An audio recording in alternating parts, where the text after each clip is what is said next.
Shot and sued all in 1 week. It's been a tough week for Offset. Welcome back to So Serious Weekly with Media muurlz. This is your one-stop spot where you can find what's messy, what's trending, and what's worth talking about. If you're new here, welcome. Don't just watch. Make sure you guys go ahead and subscribe to our newsletter. That is sszradio.com. That's where we post all of our stories that don't make it to our social media platforms. Being shot and sued all in the same week? Yeah, Offset's having one of the craziest weeks I've seen anyone have in a while. Here's what happened.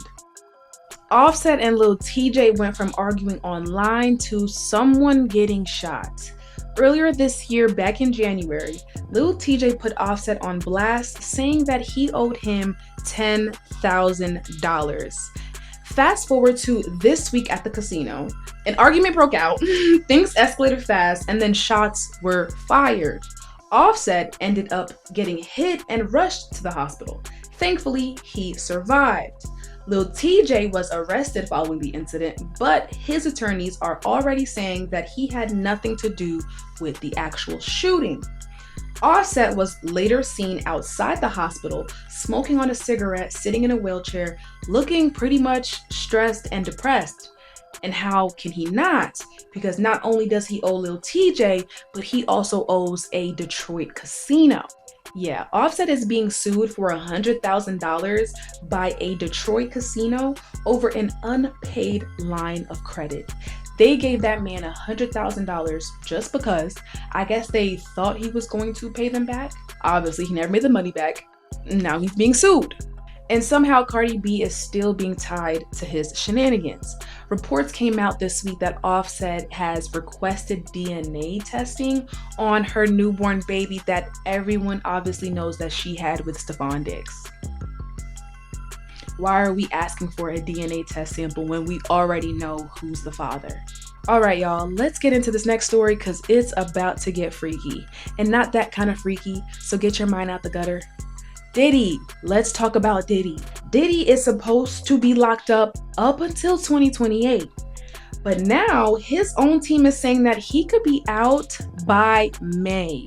Right now, Diddy is serving time after being convicted in 2025 on 2 federal charges under the Mann Act, which basically means transporting individuals across state lines for prostitution. Now, here's what's important. He was found not guilty for more serious charges like sex trafficking and racketeering, but he was given about 4 years and 2 months in prison, which comes out to approximately 50 months. As of now, his official release date is set for April 2028. But here is where things start to take a shift. Diddy's team is actively fighting to get his conviction overturned. They're arguing that his sentence was way too harsh and that the judge actually considered allegations tied to charges he was already found not guilty of. And even more interesting, appeals court judges are starting to question that too. So they're saying that they think they went too far. Do they think he went too far when it came down to Cassie?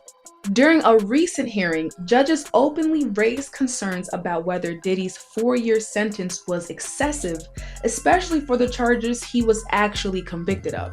Because on one hand, prosecutors are saying that this was justified, but then on the other, the judges are saying, oh, we might have went too far. Diddy's side is arguing that some of the evidence that was used, such as the videos from his freak-offs, should be protected underneath the free speech laws and not act as if this was criminal activity. Basically, he's saying that he doesn't deserve prison time for just being a freaky man. So where does that leave everything, you might ask? Well, as of now, no final decision has been made. Judges are still reviewing this case, and it could go either one of 2 ways.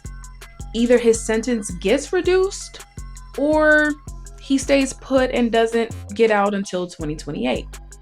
Pooh Shiesty just got denied bail. This story is bigger than what people thought. Let's get into it.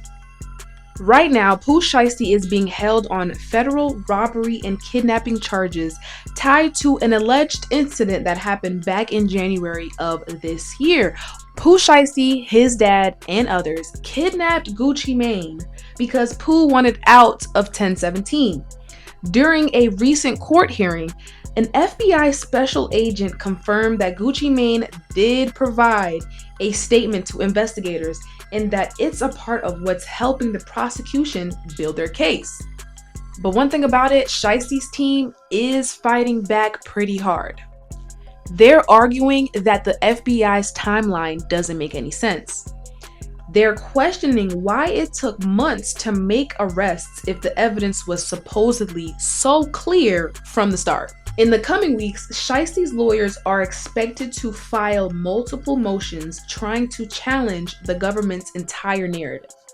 The judge already denied Pooh Shiesty's bail, saying that the evidence is strong enough to keep him locked up while this case continues. And that's a big deal because denial of bail at this stage means that the court believes these allegations are pretty serious. And they also feel as if that this is supported by really strong evidence. So Pooh Shiesty, I don't even know if you have a chance, my friend. Gucci Mane has been keeping himself busy, I will say. He just dropped a song called Crash Dummy, and some fans are speculating that this might just be a subliminal to Pooh Shiesty. Gucci Mane obviously doesn't mind adding more fuel to the fire. Let's take a listen. Coi Leray opens up about falling in love with Justin Laboy after having a baby with Trippie Redd. Let's talk about it. Coi Leray and Trippie Redd's relationship goes back all the way to 2019. At the time, they were very on and off again. They were off for so long that some folks thought it was permanent, but it wasn't. They ended up reconnecting later on. Fans thought this was a very real, grown version of their relationship, but it's Trippie Redd. I don't think grown and Trippie Redd go in the same sentence. No shade, some tea. But anyways, things allegedly got messy behind the scenes. Coi has implied that there were serious trust issues, and at one point, she suggested that there was cheating involved. There were even claims floating online that she caught things on her home security camera. But at this point, Coi was pregnant with her adorable baby girl. In this new chapter, Coi is opening up about falling in love again with Justin Laboy. She describes it as something different. She describes it as more calm, more mature, and less chaos. And I don't know if you guys know, but he's older than she is. He's 34 and she's 28. I think that's a really cute dynamic. After she did this interview with Keke Palmer, I can't help but to say that I feel like their relationship has grown on me. She had me giggling. Focused and very locked in. But I was like, coming from my last situation, I'm like, nah, I gotta just, me, my daughter, this work, nothing else. I am a robot. Don't talk to me. Don't talk to me. That's how my mind was. I love y'all. Not only did she reflect on love and growth, but she also mentioned how public relationships can get messy when everything is happening online and under a microscope. Which is true because everyone was overanalyzing her interviews with Justin Laboy. But at the same time, people can't help it. We just don't want to see you hurt, sister. That's all. But speaking of relationships and falling in love, let's move on to our next story, okay? K. Michelle says that she was in love with R. Kelly. The rumors are true, and she's not hiding it anymore. Let's get into that. K. Michelle just opened up and said that she was actually in love with R. Kelly. In a recent interview on BET's The Jason Lee Show, K. Michelle opens up about how R. Kelly and her relationship went way beyond just the music. And our girl K. Michelle is very transparent. So let's take a listen. And I just heard for all parties involved. But if a person saved you from another abusive person, to watch a man take me from an abusive person and say, you're not finna abuse her. I don't know what. You know what I'm saying? I wasn't there. Right. I know how a lot of people feel about R. Kelly, but it seems as if he played a major role in her early career. He taught her a lot about songwriting and the music business. And as she said, he also removed her from an abusive situation. Whether we like it or not, everyone experiences everybody differently. And just like she said in that interview, men are different men with different women. That's just a fact. And just like me, the internet is split as well. Some people are saying, well, she's just being honest with her past. And then some others are like, read the room, girl. We weren't there to experience it with them. All right, y'all, we're going to take a little break on the celebrity news right now, and let's do civilian news. A woman just got paid like she was running the company, but police say it was actually a payroll mistake, and now she's facing felony charges over it. Here's what happened. She was supposed to be making about $16.50 an hour, normal shift, normal job, nothing crazy. But instead, the company accidentally paid her $1,650 an hour. Yes, you heard that right. One shift ended up turning into almost $20,000 in her account. Now listen, most people would see that deposit and freeze and maybe call HR. Others might not act like they've seen it and not call HR. According to the police, when they asked her for the money back, she didn't respond, she didn't return it. She basically said, "Come get it back in blood." Yeah, get it, this shit in blood, huh? And she basically kept it pushing as if this was a bonus check sent from heaven. I mean, can you blame her? I would too. Now, authorities say she's being charged with felony theft because legally, that money was never hers to keep. So now the internet is split. Some people are like, honestly, the company should have caught it before it hit her account. And others are like, girl, you saw $19,000 from one ship and thought that was yours. Yes, I did. Either way, this is just one of those situations where your bank account goes up, but your life comes down. Because now, instead of a nice payday or a nice vacation, homegirl is finding her at a nice stay at her state prison. And they set her bond to $15,000. How trifling is that? So y'all, the Dwight Howard and Amy Luciani situation is just getting messier by the day. From marriage to chaos, Dwight and Amy went from I do to I do drugs to police involvement to CPS and now restraining orders. Dwight Howard's estranged wife has been ordered to stay 100 yards away from the ex-NBA player and two of his children after a judge signed off on a protective order on Tuesday, April 7th. Y'all remember Royce Reed was saying this? You know, Dwight Howard's other ex, the mother of his son. She's been saying this. Royce has been very vocal in saying that Dwight's influence and his money makes him very powerful. He gets away with things that others cannot. Make sure you have your own money when you deal with certain people. Honestly, make sure you have your own money, period. Because then you end up in situations like this. Stop allowing these men to control the narrative.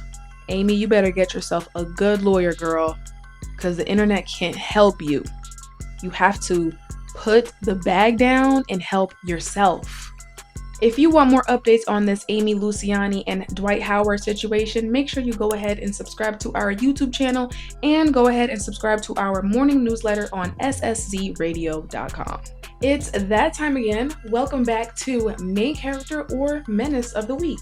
This is where we break down the moments and the mess, because you already know every week somebody's either winning the timeline or simply just wrecking it.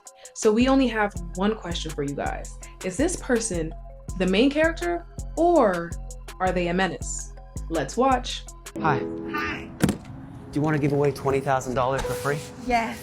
There was a lady, her name's Elma. She's Yes. a single mom and grandma, and she's from Jersey, and she gave me her last, and we're gonna surprise her with $20,000 right now. Okay. Do you want to help me with that? Yes, please. She's a huge fan of you. Oh my goodness, I would love to meet her and help in any way I can. Yeah? Yes. You want to do that right now with Yes, me? Right now? Right now. Elma! Hey! How are you? God bless you. Look, I got something for you. Hold on. You got something for me? Yes! You gonna give me a necklace right away? Yes. How's that look? That looks perfect. Are you guys excited to get your hair done today?